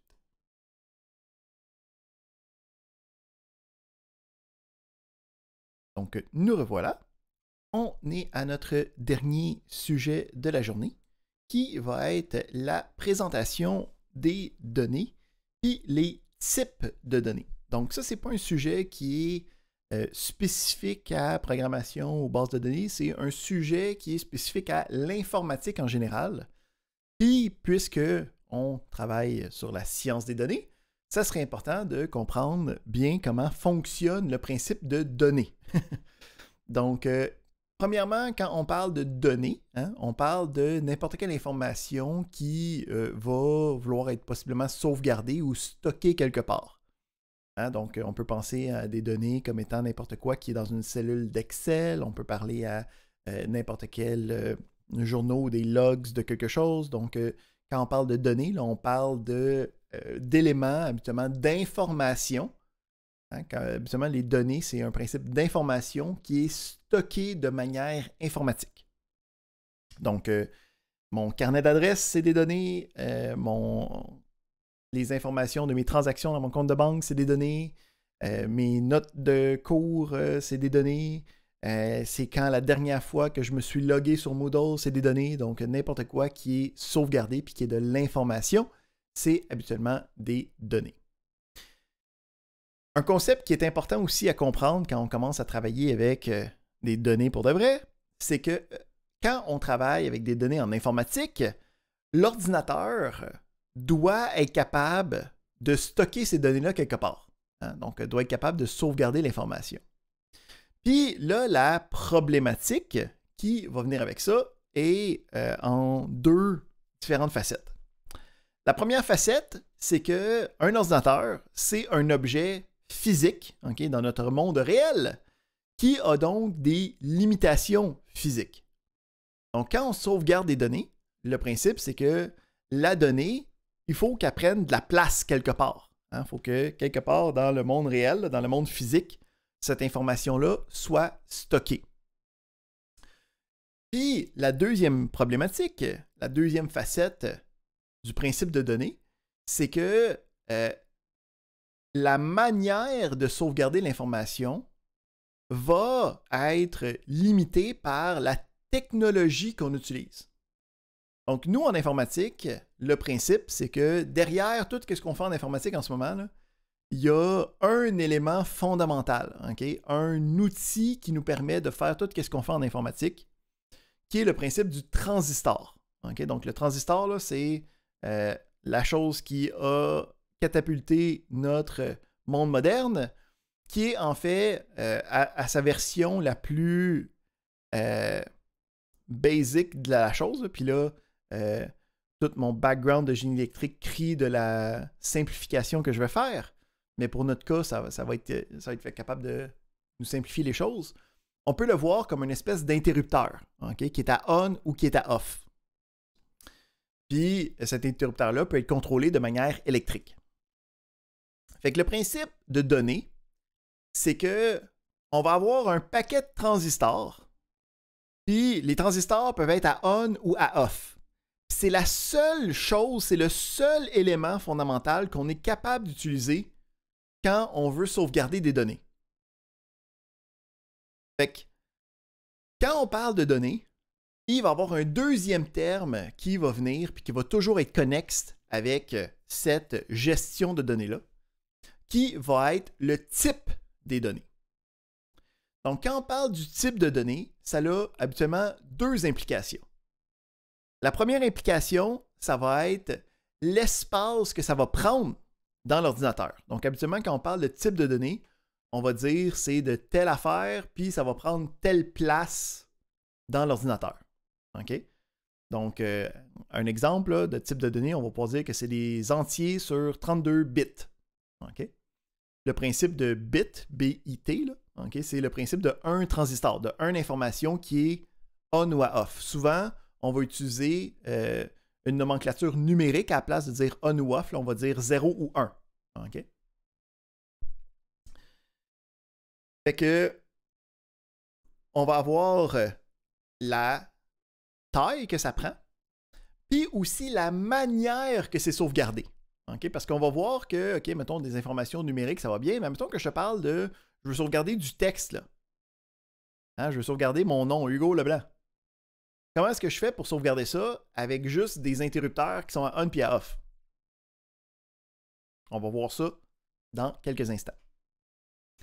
Fait que, on va aller regarder c'est quoi les types de données fondamentales qui nous permettent après ça d'utiliser ça puis de les reconstruire ensemble pour avoir des données qu'on dit complexes. OK? Fait que, on va regarder c'est particulièrement qu'est-ce qu'on utilise pour formater ces données-là en données qui peuvent être stockées de manière informatique.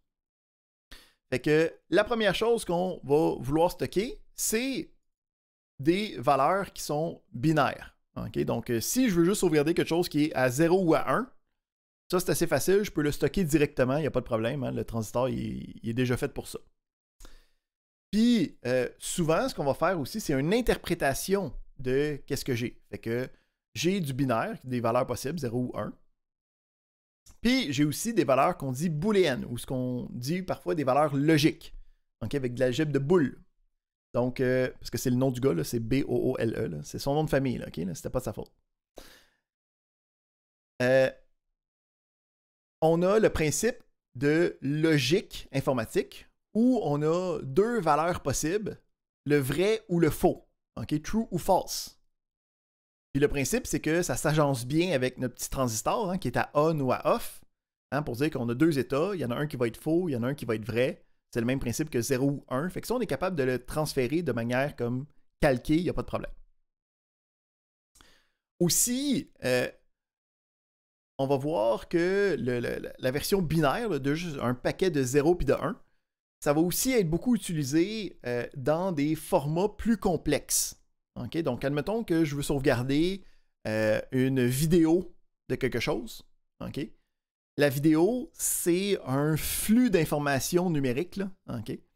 Fait qu'on dit que c'est sauvegardé en binaire parce que ça va être juste les informations de la vidéo qui n'est pas un des types fondamentaux qu'on a présentés par la suite. Fait que souvent, on va dire que, mettons, des données médiatiques, c'est en format binaire pour dire qu'on n'a pas de structure spéciale. Ça va être une structure qui va être décidée par la personne qui a fait l'encodage vidéo ou le fichier lui-même. Mais on a certains types qui sont plus typiques qu'on va vouloir être capable de gérer de manière plus conviviale puis de manière plus généralisée. Donc, la première chose, ça va être le principe de nombre entier. Hein? Donc, je veux sauvegarder la valeur 24. Mais là, le principe, c'est que j'ai juste des switches qui sont à on puis à off. Là. Comment est-ce que je fais pour être capable de sauvegarder 24 avec juste des switches qui sont à on et à off? Fait que le principe, c'est que si je prends plusieurs switches à on et à off, une à côté de l'autre, ça fait en sorte que je peux avoir des grands nombres binaires. Hein, parce que le principe, c'est que chacune des switches, je peux comme la traduire en 0 puis en 1. Fait que ce que je peux faire, c'est qu'à la place de compter en mode normal, ou qu'on dit en base 10, hein, donc quand on compte en base 10, c'est qu'il y a 10 unités avant de changer l'ordre de mon affaire. Là, hein, fait que je compte 0, 1, 2, 3, 4, 5, 6, 7, 8, 9. J'ai eu 10 unités, puis là, quand je finis, j'ai une augmentation du prochain ordre. Là, je recommence hein, ma série. Ben, le principe, c'est que avec du binaire, je peux aussi faire ça. C'est juste qu'à la place d'être en base 10, à la place d'avoir 10 valeurs, j'en ai juste 2. Fait que je vais faire 0, 1. Et là, j'ai comme fait le tour. Fait qu'est-ce que je fais? Je change d'ordre. Hein? Puis là, ici, on ne dira pas 10 là, parce qu'on va commencer à se confondre. Là, ça va être 1, 0. Hein? Puis là, je continue à compter. J'ai 1, 1. Puis là, le principe, c'est que j'ai encore une fois, j'ai fait le tour de tout ce que j'avais disponible. Qu'est-ce que je fais? Ben, je change d'ordre. Mais là, le principe, c'est que lui aussi, il est déjà rempli. Fait que je continue à compter avec 1, 0, 0. Fait qu'on peut voir ici qu'en binaire, avec juste des 0 puis des 1, donc quelque chose que je peux facilement traduire avec les transistors, hein, qui sont juste à on et à off, j'ai une correspondance avec mes valeurs entières positives. Hein? Fait que si je veux sauvegarder 10, ce que je vais sauvegarder, c'est 1, 0, 1, 0. Donc, on a une manière facile d'être capable de sauvegarder des valeurs entières. Quelque chose qui est intéressant, c'est que en binaire, hein, le 10 c'est comme pas directement concordé directement avec. Là, OK? Puis on se rend jusqu'à comme 15, puis là après c'est le 16 qui est comme genre le 1, 0, 0, 0, 0, 0. Fait que en informatique, pour avoir une meilleure concordance avec le binaire, on a créé un autre, parce que le binaire devient pas mal long rapidement. Là, hein? Fait que pour être capable d'avoir une meilleure concordance avec du binaire, on a créé un troisième système de comptage qui est l'hexadécimal. Enfin, on ne l'a pas créé, là, on l'a utilisé. Là, les systèmes de base étaient déjà utilisés en mathématiques. Mais le principe, c'est que le décimal, c'est ce qu'on dit qui est en base 10. Il y a 10 unités avant de changer d'ordre. Le binaire, c'est en base 2. Il y a 2 unités avant de changer d'ordre. Puis le hexadécimal, ça va être qu'il y a 16 unités avant de changer d'ordre. Fait que j'ai 0, 1, 2, 3, 4, 5, 6, 7, 8, 9. Là, la problématique, c'est qu'on n'a plus de chiffres okay, habituels. Fait que qu'est-ce qu'on a fait? On dit pas de problème. Okay, on a une autre liste de symboles qu'on peut utiliser. On va utiliser des lettres. Fait que quand on compte en hexadécimal, c'est 0, 1, 2, 3, 4, 5, 6, 7, 8, 9, A, B, C, D, E, F. OK? Puis une fois qu'on est à F, là, on a fait les 16. Fait qu'on redevient à 1, 0, là, mais là, c'est en hexadécimal. Fait qu'il faut faire attention quand on voit des valeurs en informatique. Okay, des fois, on veut demander, OK, ben c'est en quelle base cette affaire-là? Là? Okay, parce que ici, j'ai celui-là qui vaut 16, j'ai celui-là qui vaut 2, puis j'ai celui-là qui vaut 10, puis c'est les trois les mêmes symboles. Mais on peut voir que okay, n'importe quelle valeur positive entière a une correspondance en binaire. Okay? Si je veux avoir des nombres négatifs, par contre, avec des switches, là, je ne peux pas mettre un moins. Fait que ce que je vais faire quand je vais avoir des nombres négatifs, c'est que habituellement, je vais utiliser. C'est là que la taille devient importante. Je vais dire que le premier que j'utilise, à la place de l'utiliser comme une valeur numérique, je vais l'utiliser comme un indicatif de signe. Fait que si je le mets à 1, c'est que c'est moins quelque chose. Hein? Fait que si je voudrais faire moins 12, ça serait 1, 1, 1, 0, 0. Hein? Je rajouterais un 1 devant pour dire que c'est un moins 1. Ben, comme juste un moins. T'sais. Mais là, le principe, c'est que est-ce que je suis en train de faire moins 12 ou je suis en train de faire comme 22, là, tu sais? Fait que pour être capable de signifier ça, ben, il faut se prendre d'avance puis dire, moi, le chiffre que je vais utiliser, il va être sur ce nombre de bits-là. Fait que si j'utilise 16 bits, 16, 0 puis 1, ben, celui-là à gauche des 16, ça va être celui-là qui va être utilisé comme le signe. OK? Donc, de faire la conversion, c'est pas des. En ce moment, en passant, c'est pas des choses qui ont besoin d'être pratiquées, c'est juste des connaissances générales qui sont comme dans le background. Là, fait que d'être capable de convertir ça, c'est pas des choses que je veux vous demander ou des choses comme ça. En fait, même dans la gestion des nombres négatifs, la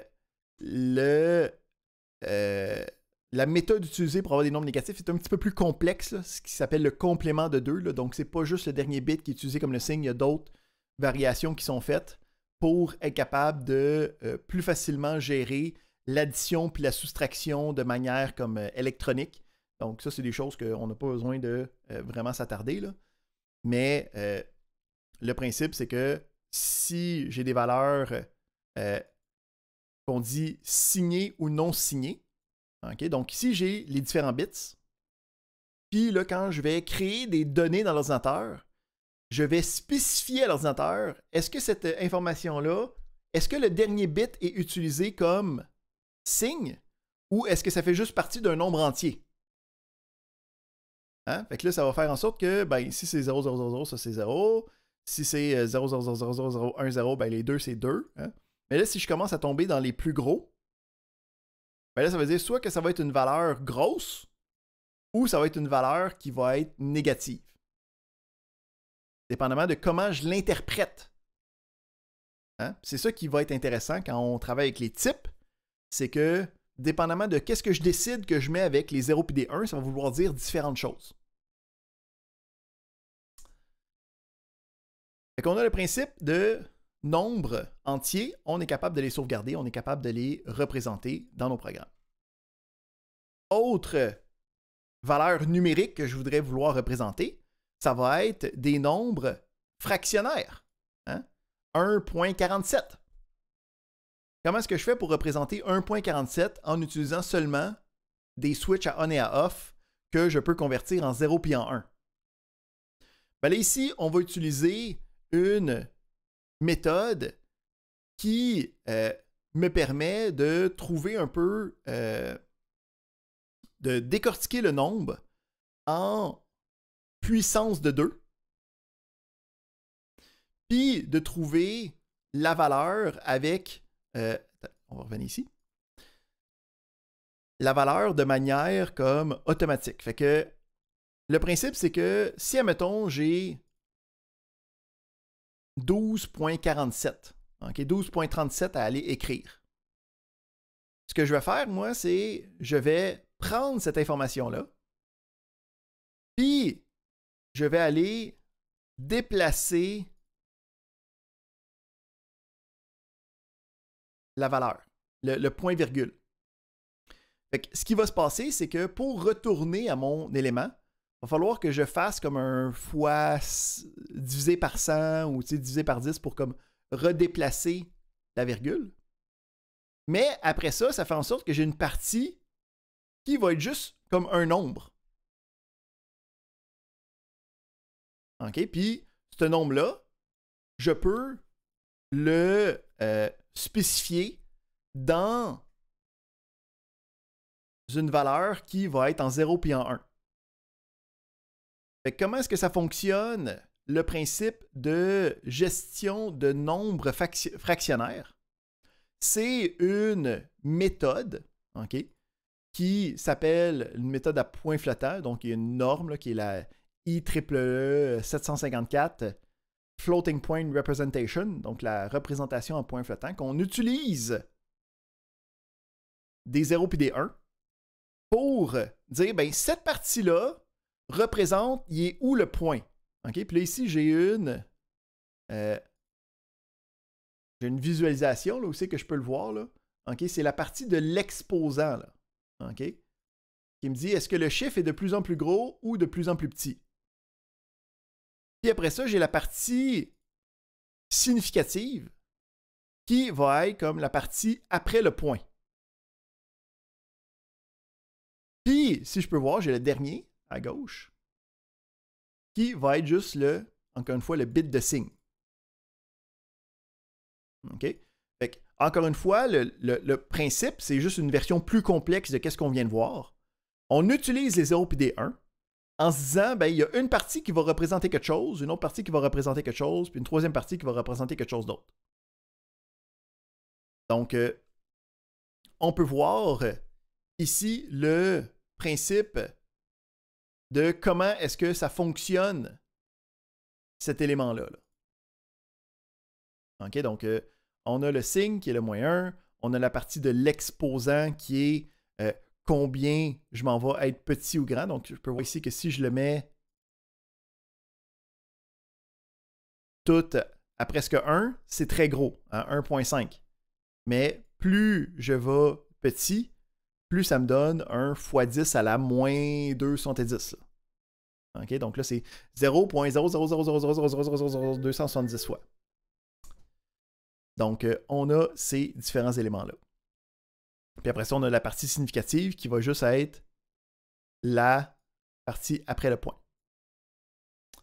Fait qu'on a cette méthode-là pour être capable de sauvegarder des valeurs fractionnaires.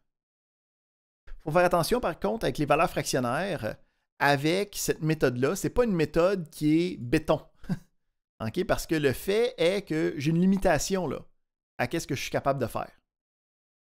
Puis, une des choses qu'il faut faire attention quand on travaille avec les nombres fractionnaires, puis pourquoi est-ce que je ne veux pas juste tout le temps utiliser des nombres fractionnaires puis cette représentation-là, c'est qu'il y a certains nombres que je ne peux pas afficher, que je ne peux pas représenter directement.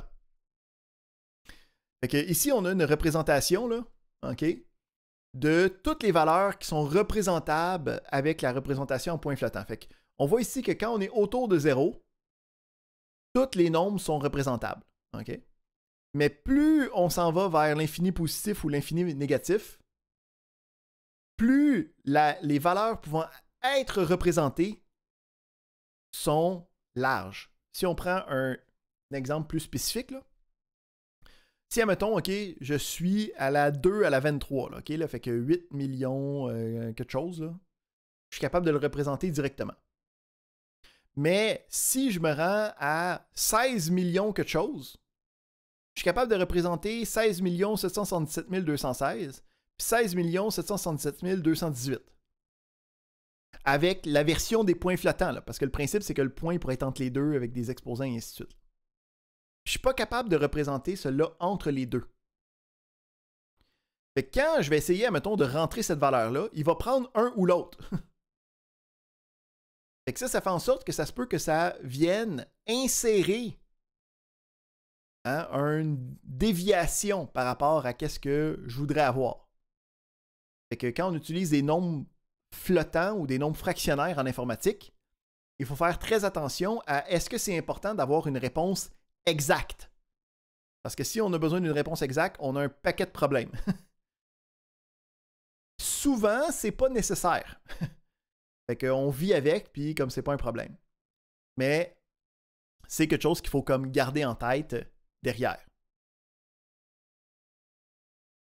Ensuite, on a le principe de données textuelles. Donc, je veux sauvegarder Allo ou Hugo dans mon ordinateur. Puis, encore une fois, j'ai juste des switches on ou off, des 0 puis des 1. Comment est-ce que je fais pour faire ça? Bien, la méthode est assez simple. La méthode est tellement simple que moi-même, j'y ai pensé quand j'étais en 3e année du primaire, 1 an avant que je commence à programmer. Dans ce temps-là, on n'avait pas de sel. Fait que quand je voulais jaser avec mon ami qui était à l'autre bout de la classe, parce que j'arrêtais pas d'y jaser de manière à vive voix, fait que le prof nous avait séparés.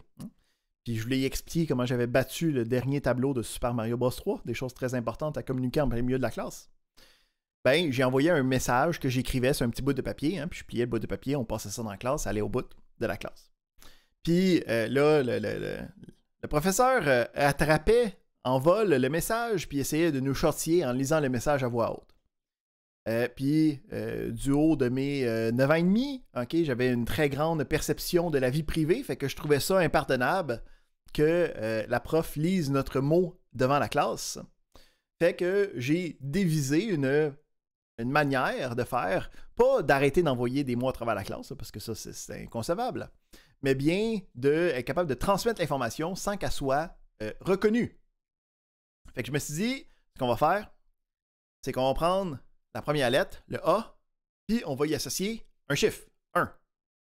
Puis le B, je vais y associer 2. Puis le C, je vais y associer 3. Puis là, le principe, c'est que à la place d'écrire du texte, je peux écrire une série de nombres, OK?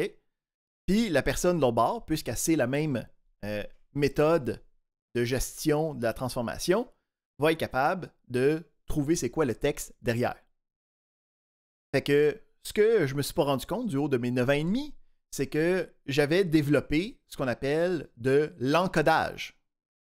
Okay? Donc, j'ai pris des symboles, j'ai pris des informations, puis je les ai codifiées, je leur ai donné un code spécifique qui est un code numérique. Puis, on vient de voir, hein, on est très conscient que des valeurs numériques, ça c'est quelque chose de facile là, à gérer là, dans un ordinateur. On a trouvé comment être capable de sauvegarder ça sans trop de problèmes. Fait que quand je veux sauvegarder des informations textuelles dans un ordinateur, je ne vais pas sauvegarder du texte. Ce que je vais sauvegarder, c'est des codes numériques qui représentent chacune des lettres. Fait que là, la dernière question qui nous reste à nous poser, c'est quoi le code pour telle lettre? Hein? Puis c'est là que vient la table ASCII. Donc peut-être que vous avez déjà entendu parler de ça. La table ASCII, ça va être une table qui va nous permettre, on va mettre une qui est peut-être un petit peu plus palpable.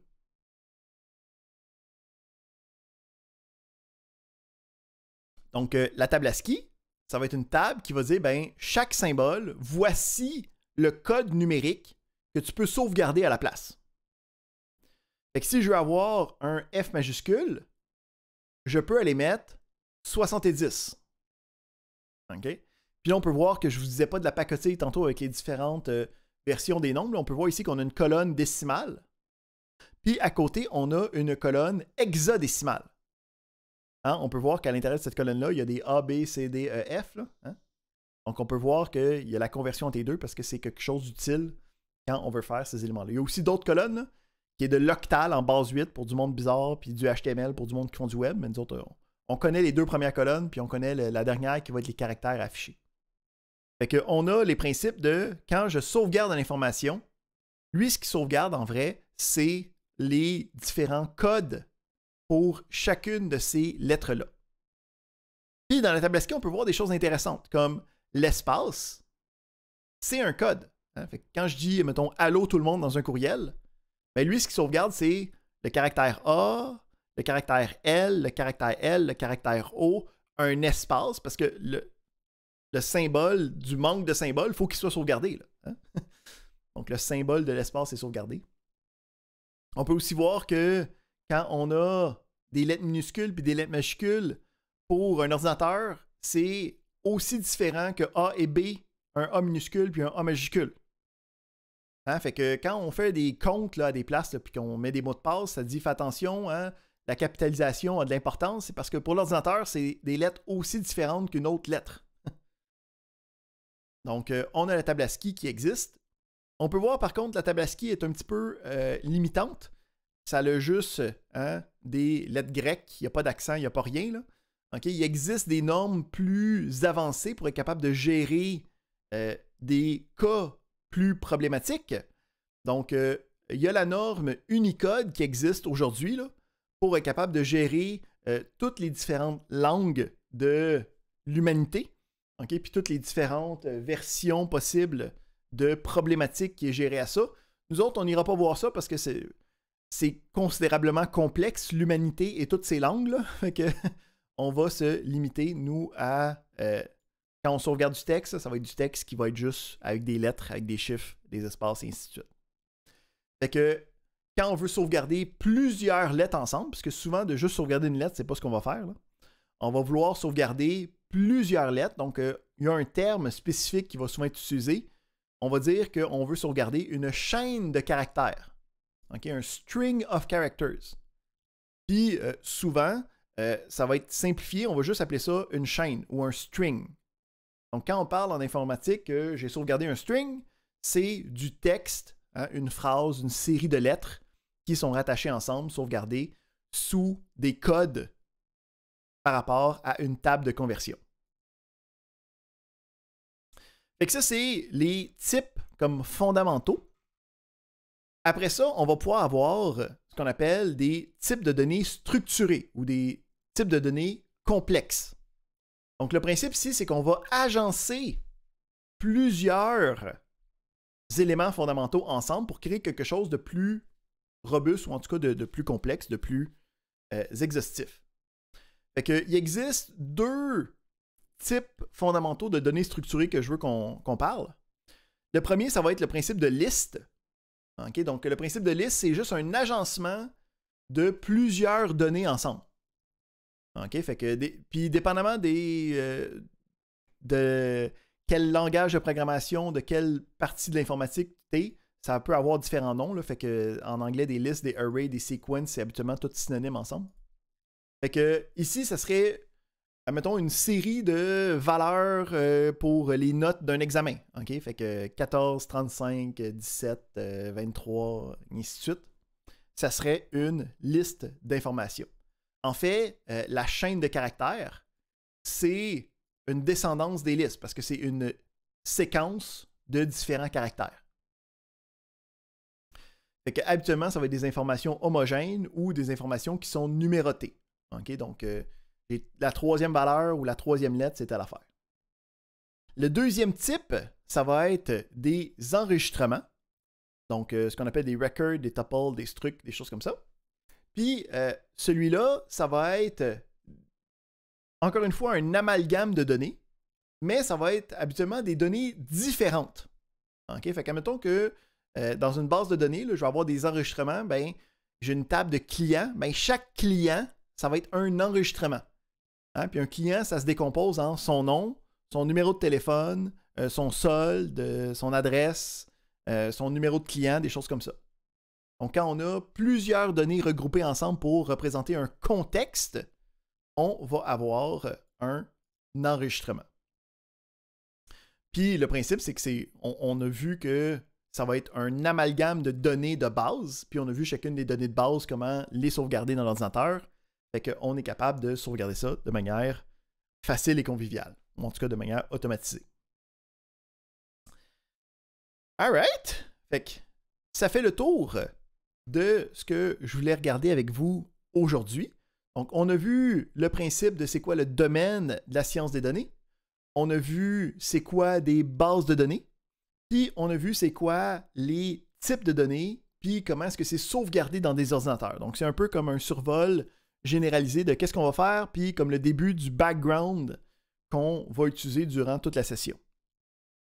Je rappelle que demain, il n'y a pas d'atelier. Donc, présentez-vous pas, ne vous connectez pas sur Zoom, il n'y a rien qui se passe.